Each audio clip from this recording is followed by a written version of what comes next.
When Iran first attacked the Gulf states, it seemed a desperate, indiscriminate response to the U.S. and Israeli onslaught. But the Iranians have persisted, striking energy infrastructure, high-rise buildings, and shipping. By choking off oil in the Strait of Hormuz, Iran has exposed the vulnerability of the Gulf states and the global economy as oil prices spike.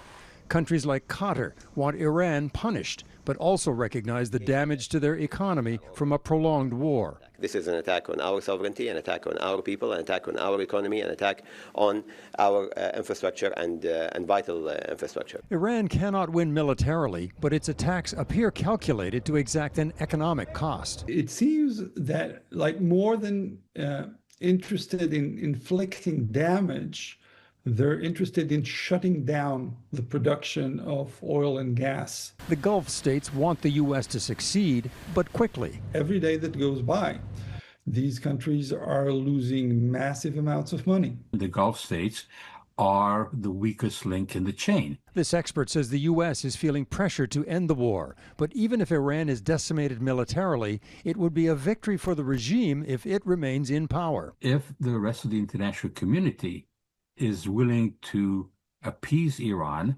then in a way they will be able to not only survive, but keep extracting a kind of ransom from the international community by constantly threatening that flow of energy from the Middle East. We've won. Let me tell you, we've won. The U.S. president sounds like he could declare victory any day now, but also seems to understand the cost of ending the war too soon. That's why we got to finish it, right?